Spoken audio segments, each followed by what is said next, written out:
Hello and welcome to the Geomni Image to Scope tutorial videos.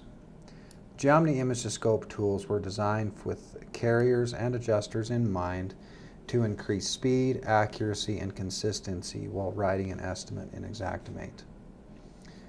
Whether you're using the Geomni app on site or using the Geomni Capture app to gather drone imagery and ground imagery, or you're sitting at your desk using the images gathered by somebody else in the field. Regardless of how they're being used, the Geomni Image to Scope tools are really a major leap forward in the estimate writing process. And while we are going through these tutorial videos, we'll be discussing the different features that will increase your speed in using the tools, also in answering any questions that may arise from the different functions and features that and how they're used with the tools. So when you're ordering an estimate, ordering a Geomni property data package, you will receive a new wireframe sketch model. The wireframe sketch model is a little bit different than your traditional block roofs, and the Geomni Image to Scope tools cannot be used outside of a Geomni property data package, meaning it has to have a wireframe and it has to have a Geomni property data package. When you originally order a Geomni data package, you will receive an icon at the top to import the sketch. All of the information needed to drive the estimate is in that import. So once that is imported, you'll receive two new tabs at the top of in the toolbar that will drive the estimate. So you have your image and your scope. The scoping tool is basically the engine that drives the estimate. So it's important to understand that all of the questions are relative to what is selected in the sketch screen. So if you notice, we have different pipe jacks and exhaust vent. Those are your reference points that have a specific ID and will follow the logic of the preceding questions and the standard construction and insurance practices in relation to the sketch. So I have this roof 1 selected, and I can choose an action for this slope to replace this slope. And then I can identify the material quality. If you notice that all of the material or all of the questions that are in red are questions that require additional feedback, meaning we can't complete the estimate until these questions are answered. So you'll notice there is a red answer questions button here at the bottom. So anytime there is an unknown it is unknown where those questions are that need to be answered, you can select that red answer questions button and it'll automatically change the selection to populate the questions that need additional input. Once those questions are answered, then there will be a green Add Items button.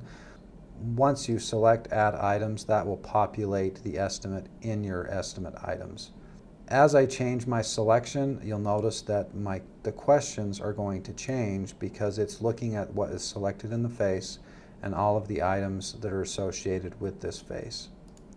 As I expand my selection, the questions will increase to the everything that's associated with this entire roof.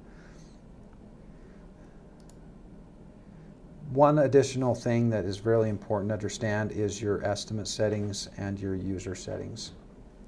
These settings are what drive those additional questions based on the logic, the construction and insurance logic.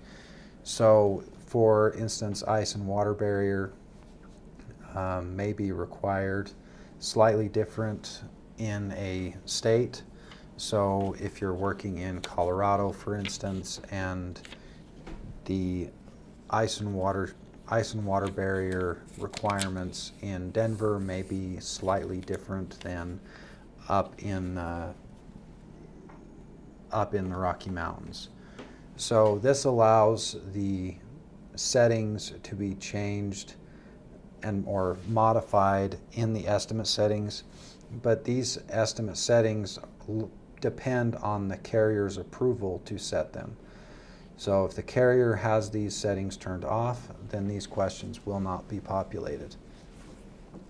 Also, your depreciation, these depreciations are going to be globally set for the entire roof. So I can set that by age or condition. Also, any additional code upgrade items. The other thing to be very aware of is your user settings. So the user settings are going to set within limits the additional answers for the material types and action for the submaterials on the roof, such as flashing, valley metal, and felt. So it's really important to understand that these user settings are what is driving those additional questions. So once you understand how the engine works, now we can go into the image tab, and then this is the tab where the user will either do their inspection and will drive the scoping tool or the engine in the Geomni tab.